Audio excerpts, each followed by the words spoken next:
Now we saw the effect of downsamplers and upsamplers in the time domain.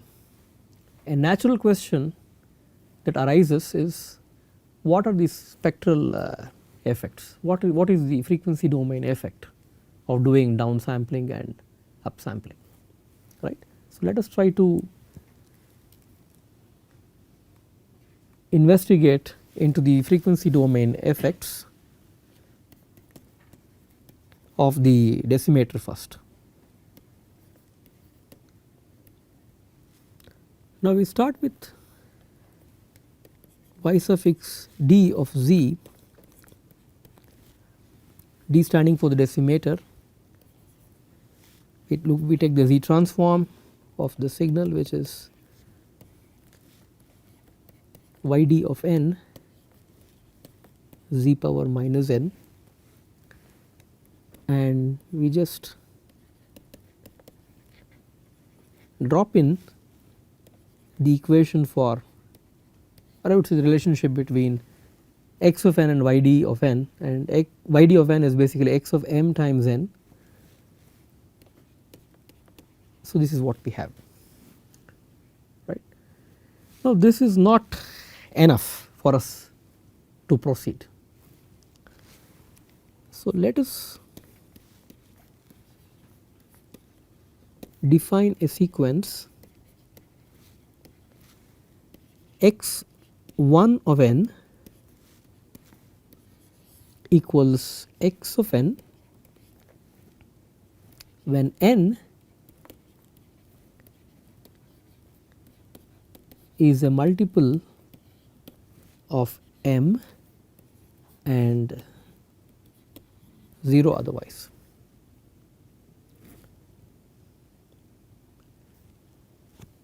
Now I define x1 of n as x of n when n is a multiple of m and 0 otherwise, so that I can accommodate, because there are holes, right. I mean at these points mn it exists, at other points it does not. So but to take care of those holes, we just define this new sequence x1n as follows.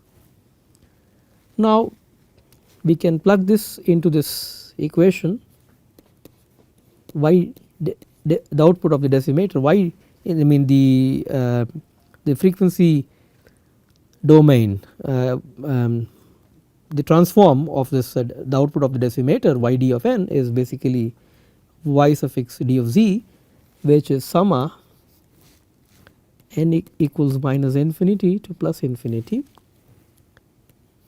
x1 of m times n times z power minus n. So this is basically we are fixing those holes at points where they were not multiples of n. And if I let m times n equals k, right, the usual trick that we do, I can say this is x1 of k where my k equals m times n z power minus k upon m.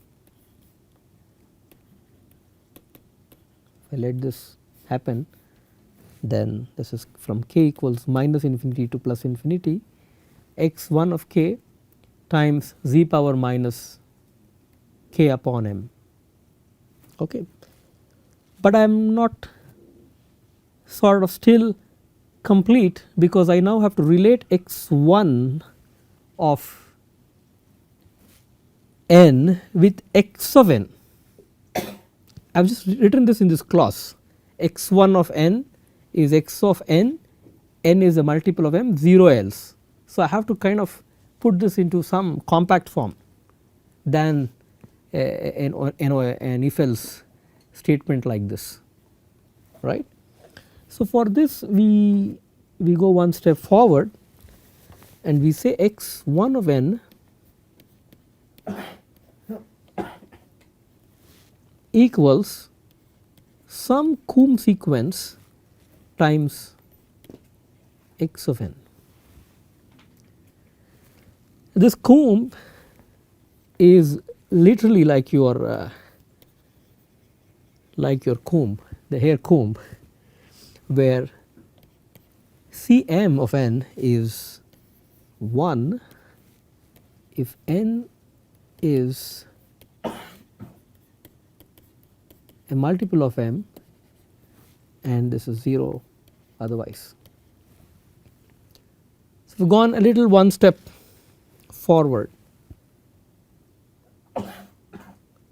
right. This is Cm of n is 1 when n is a multiple of m, 0 else. Still it is like an if else statement, we think it is not simplifying, but here is an important relationship between the exact definition of this comb sequence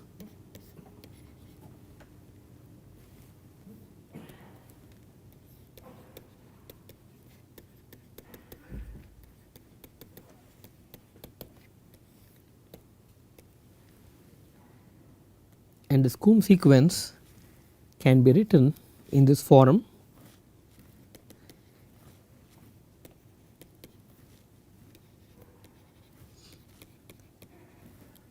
Which links the mth roots of unity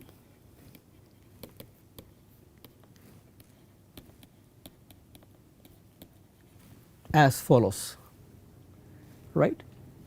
C suffix m of n links the mth roots of unity as follows, given by this relationship.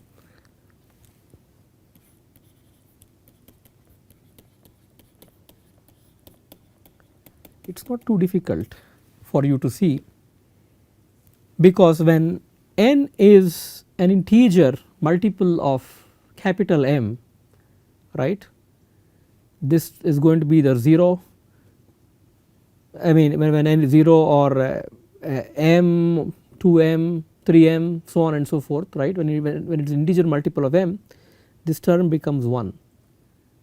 So, basically you are adding 1 1 1 1 m such copies, and this is basically m by m upon m is basically 1, and if it is not an integer multiple of m, we are basically summing the roots of unity, and summation of the roots of unity is 0. Why?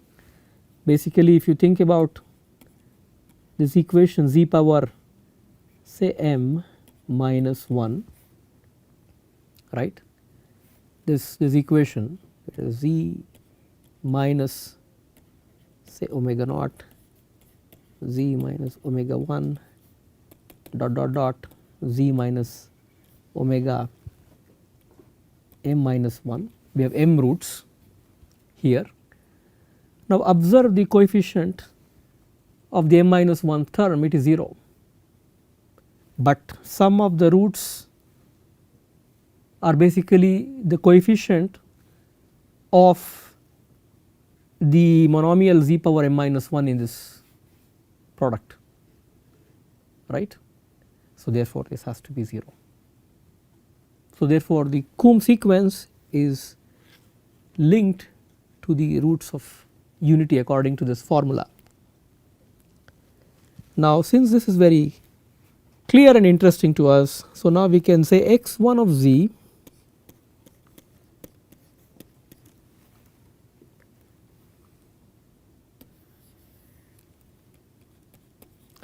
is 1 upon m summa k equals 0 to m minus 1 summa n equals minus infinity to plus infinity x of n omega power minus k n. So, I am just removing this index m in this root, it is implied z power minus n. So, just an aside that coefficient of z power m minus 1 is 0, and summation on the roots of unity is 0. This is just a proof aside. Okay. Now x1 of z is linked with x of n using this relationship. So what I have done is nothing, I am just now taking the z transform here. So this x of n z power minus n is whatever I have in the original z transform, right, and this Coombe sequence is just being replaced by this formula, nothing special. So if you went in the if else statement saying n is a multiple of m, this exists, otherwise it is 0, then you would never have simplified. Since we wanted to fill in the gaps to account for the zeros when n is not a multiple of m, we had to introduce the Coombe sequence and link the Coombe sequence with the roots of unity, and that is a trick, and you will see this trick in number theory as well. In various other properties in number theory, you will see this trick. So it is a good trick to have this at the back of your mind, right. Now we can simplify this further. This is 1 upon m summation k equals 0 to m minus 1 summation n equals minus infinity to plus infinity x of n times z omega power k times power z omega power k power minus n. It is just routine algebra, and then if you sort of just interpret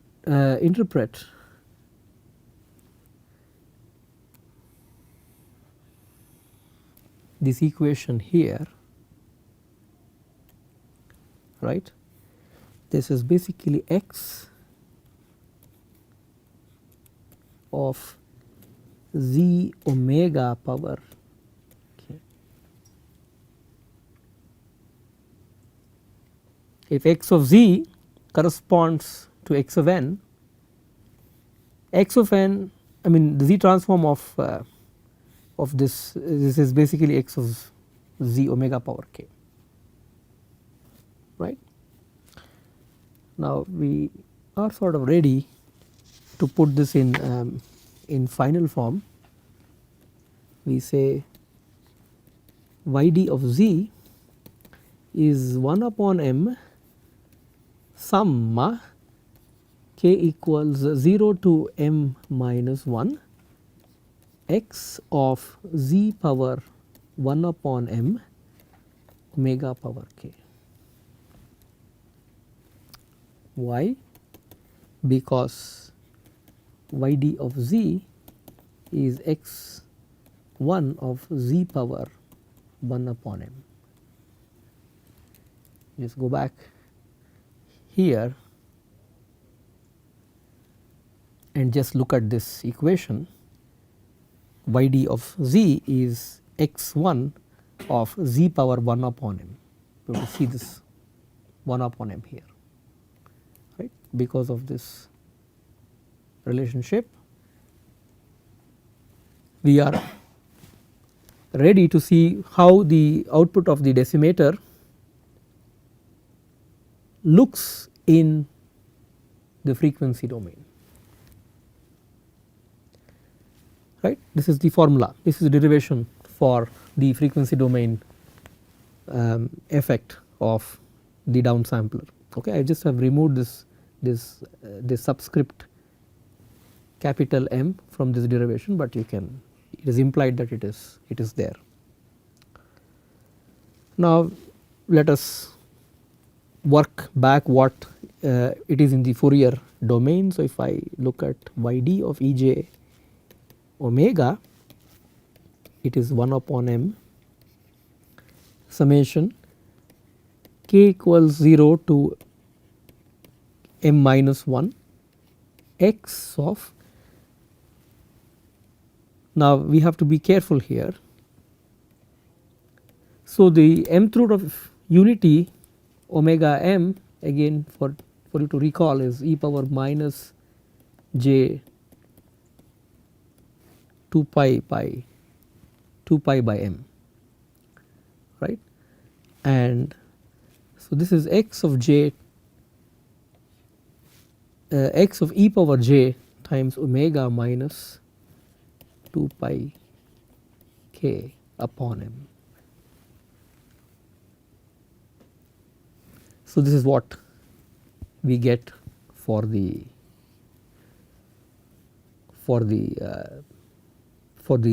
response of the decimator in the frequency domain. Now what is happening here? Just observe this equation here, right. So now this omega minus 2 pi k for k equals 0, 1, 2 so on till m minus 1, you can interpret this as basically a translation of your spectrum, and this m basically scales the spectrum, right. And what is happening is you are basically stretching it in the frequency domain. Whatever is compressing in time because of slashing of the rate is basically stretching in the frequency domain, and basically for every such copy you are evaluating this spectrum and you are summing it up, and your amplitude is basically scaled by 1 upon m. So there are 4 different operations that are happening.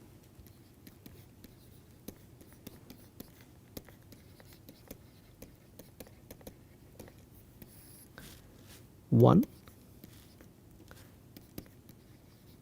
you stretch x of e j omega by a factor m to obtain x of e j omega upon m, right. I mean the m is in the exponent. Then we create copies, that is m minus 1 copies of this stretched signal. So basically we stretch it, take m minus 1 copies of the stretched signal by shifting it uniformly in successions of 2 pi, then we add the shifted versions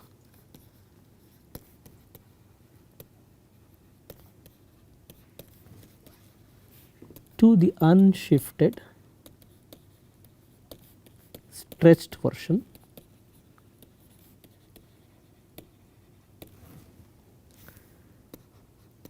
Last we scale by a factor of m. Well, this is a scale down by m, which is basically you multiply by a factor of 1 upon m. Okay.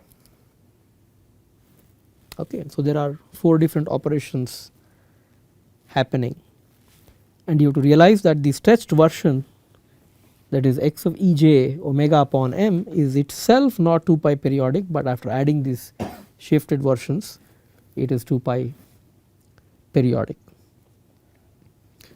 So it is good to imagine how this spectrum really looks like.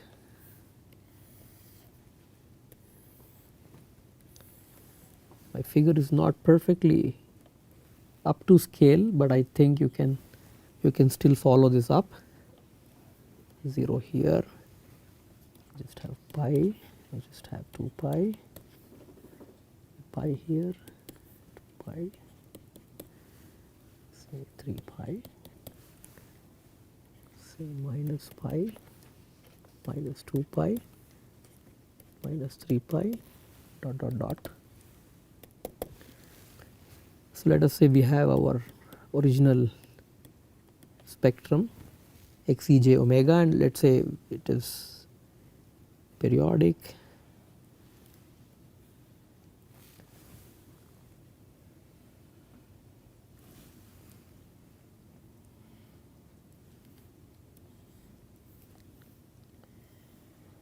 So on and so forth. Now if you downsample this by 2, what happens is this base spectrum stretches by 2 and you will have copies of that, right. So basically I start with this diagram here, right. That means I have to now stretch this thing out from pi, it moves to 2 pi, this point moves somewhere here, right, and this is going to be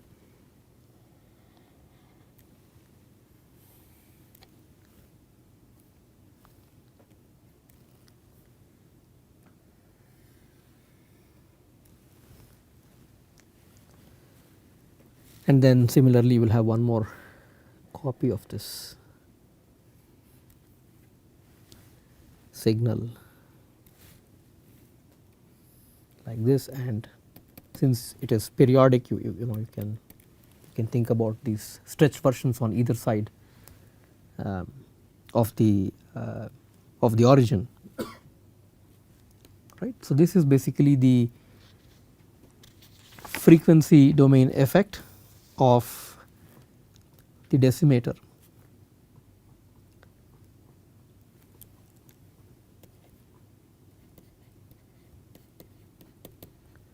So I have forgotten a scale factor of half. You just have to bring this half as well to say that you have this, basically you're doing some translations and basically you're folding this. Now similar to the decimator, we have the expansion phase as well, and let us derive the frequency domain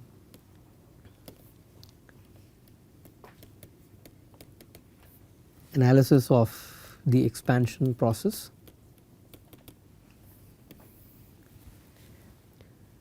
Now ye of z is summa n equals minus infinity to plus infinity. Basically I take the z transform of the output of the expander, and this is basically, so I said this y of n can be written as this summation being valid when n is a multiple of L. So I have ye of n, expansion of n, of expansion of the expansion process, right, of x of n,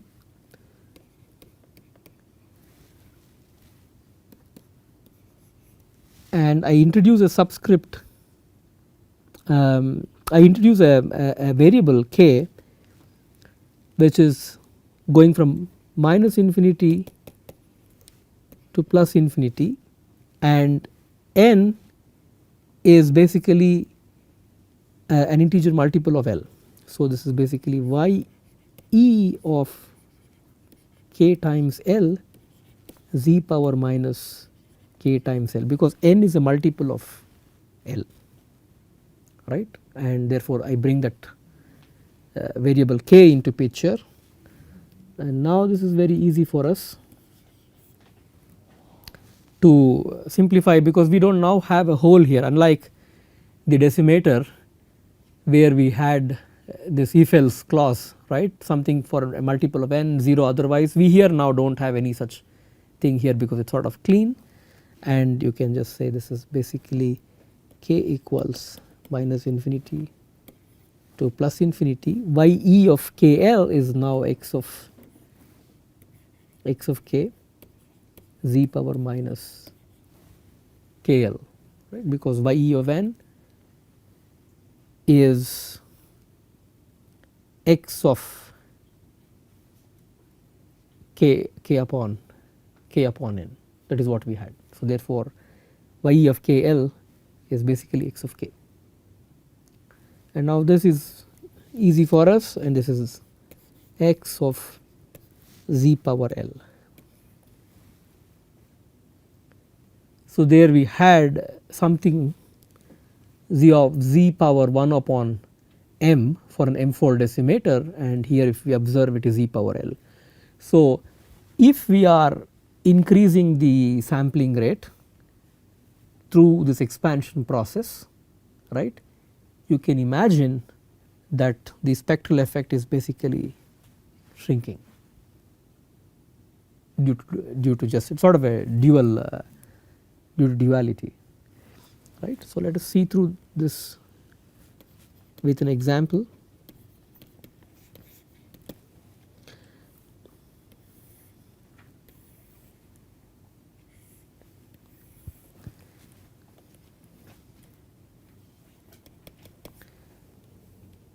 Pi to pi, 2 pi, 3 pi, dot dot dot.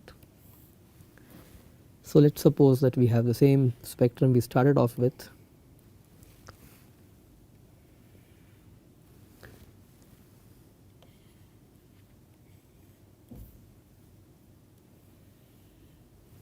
So on, and let us say it is periodic.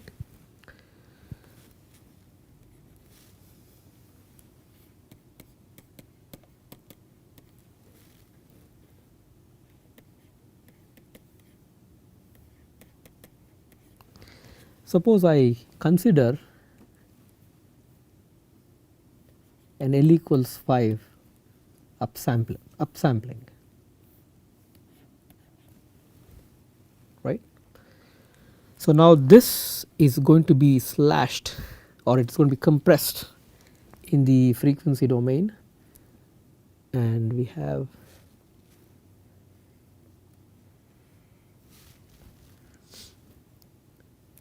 this is a 1 over 5 factor stretch, sort of a compression in the frequency domain, but since it is a periodic signal, right, we can think about having copies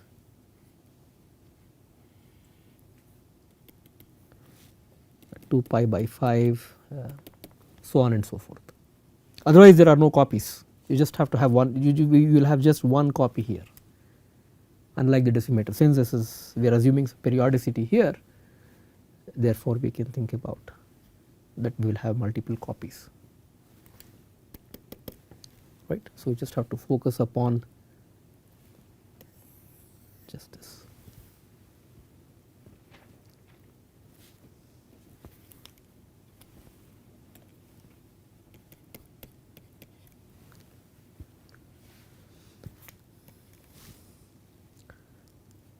Now the problem, if the spectrum is periodic, as you can imagine, is the compressed spectrum. If the original spectrum is 2 pi periodic, the compressed spectrum has many images, and these images are basically ghosts, right, and this causes this imaging effect, and if you have to be careful, you really have to filter out these images through a filter. That means you can put a filter which cut off at pi by 5 here, modulus omega is less than pi by 5, just have a sharp cut off at pi by 5, sharp or gradual, we'll discuss these issues, but you will have to have a filter which cuts off and gets just this image, one image out, and then you do what you want with it, okay. So this sort of completes this module or this lecture, part of this module in multi-rate. So we'll stop here.